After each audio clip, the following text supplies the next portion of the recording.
Allergy আছে? Allergy হলে কি করবেন, কি করা যাবে না? অনেকের মধ্যে ভ্রান্ত ধারণা আছে যে নিম পাতা বা কাঁচা হলুদ এটাই বুঝি অ্যালার্জির সব থেকে ভালো ভেষজ বা হার্বস। অনেকেই ভাবেন ত্রিফলা খেলে হার্বস ভালো হবে। অনেকেই ভাবছেন যে ত্রিফলা খেলেই হয়তো তাদের অ্যালার্জি যে কারণে হচ্ছে, অপক্ষ আমরস বা ইনডাইজেস্ট যে খাবার, যে জুস অর্থাৎ যে খাবারের যে রসটা আপনার লিভারে পৌঁছাচ্ছে, সেটাই বুঝি শুধুমাত্র আমলকি বা হর্তকি খেলেই ভালো হয়ে যাবে। ব্যাপারটা এতটাও সহজ নয়। আপনার অ্যালার্জিটা কোন টাইপের, আপনার কি থেকে অ্যালার্জি শুরু হলো, এই সব কিছু ডিপেন্ড করছে আপনার অ্যালার্জি কতদিনে ভালো হবে, কিভাবে ভালো হবে, কোন হার্বসটা আপনার জন্য জরুরি সেটা জানা দরকার। তারপর আপনি বুঝতে পারবেন যে আপনার অ্যালার্জি কিভাবে ভালো হবে। অ্যালার্জির জন্য এই হার্বসটি খুবই গুরুত্বপূর্ণ। গ্লাইসেরিয়া গ্ল্যাবরা বা যে জ্যৈষ্ঠমধু আমরা খেয়ে থাকি সেটা কিন্তু অ্যালার্জির জন্য সত্যিই ভীষণ উপকারী, কিন্তু সব টাইপের মানুষের জন্য এটি একদম 100% সঠিক কাজ করবে তা নয়। এমন কিছু ধরনের অ্যালার্জি আছে, যেমন ধরুন গলার স্বর বসে গেছে, ক্রমাগত হাঁচি হচ্ছে, ক্রমাগত শ্বাসকষ্ট হচ্ছে, তাদের জন্য যদি 10টা হার্বস প্রয়োজন হয় তাহলে এই হার্বসটিও তার মধ্যে একটি। তার মানে এই না যে এটা খেলেই আপনার সমস্ত রোগ ভালো হয়ে যাবে। অ্যালার্জির জন্য বহুবিধ যে হার্বসগুলো রয়েছে সেটা কতটা ডোজ আপনার দরকার সেটা আপনার বয়স, ওজন, উচ্চতা সব কিছুর উপর ডিপেন্ড করছে।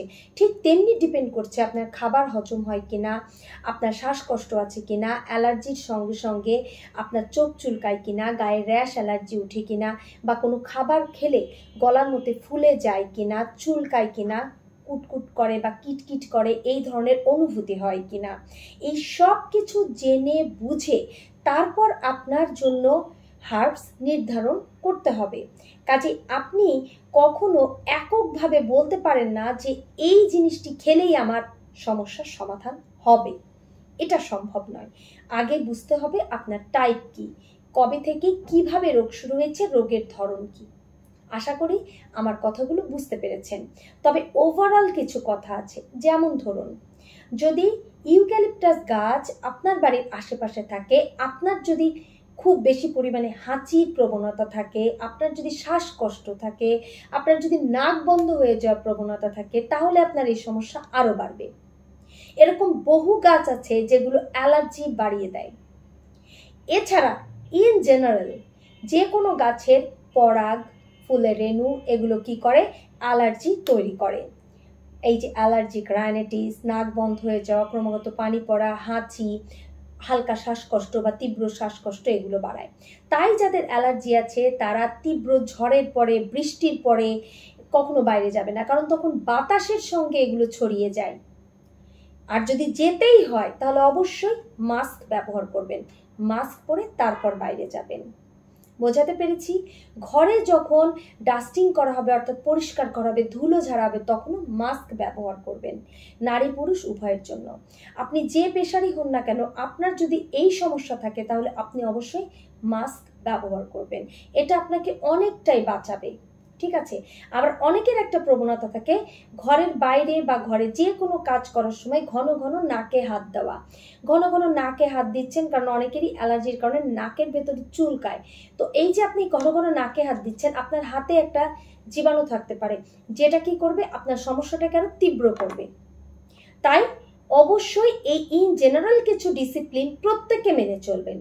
তারপরে আরো কিছু ভ্রান্ত ধারণা যে অ্যালার্জি হলে যে খাবারগুলোতে অ্যালার্জি হয় সেই খাবার নাকি আরো বেশি করে খেতে হয়, তাহলে নাকি অ্যালার্জি ভালো হয়ে যায়। এটাও একটা ভ্রান্ত ধারণা। যখনই আপনার যে খাবারে অ্যালার্জি সেটা তখনই বন্ধ করে দিবেন। অ্যালার্জি যে খাবারে আছে সেটা যদি আপনি অন্তত বছরখানেক বন্ধ রাখতে পারেন তাহলে একটা ভালো রেজাল্ট আসবে, তখন আপনার অ্যালার্জিটা আপনি ভালো হয়ে যাবে।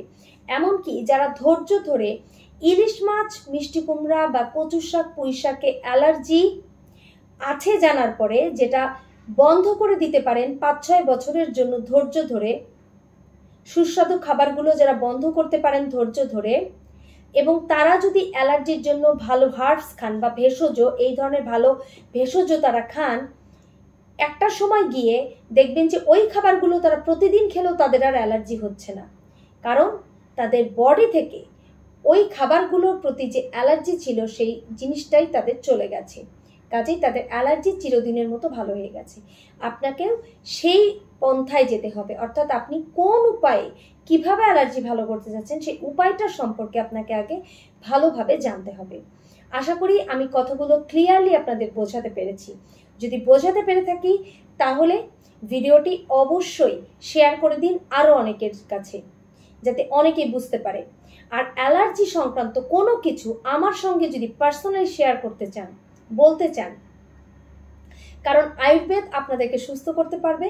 আমি শ্রাবণী প্রামাণিক আয়ুর্বেদ নিয়ে কাজ করছি। যদি এই বিষয় নিয়ে আপনাদের কথা বলার থাকে আমার সঙ্গে সকাল 9টা থেকে দুপুর 1টার মধ্যে ফোন করতে পারেন হোয়াটসঅ্যাপ নাম্বার 01703432066। এই নাম্বারে যে কোনো সময় টেক্সট করতে পারেন, ভয়েস এসএমএস সহ টেক্সট, কিন্তু সরাসরি কথা বলতে চাইলে সময়টা অবশ্যই মেনটেন করবেন, সকাল 9টা থেকে দুপুর 1টা। সবার জন্য অনেক অনেক শুভকামনা। সবাই ভালো থাকুন, সুস্থ থাকুন। ধন্যবাদ।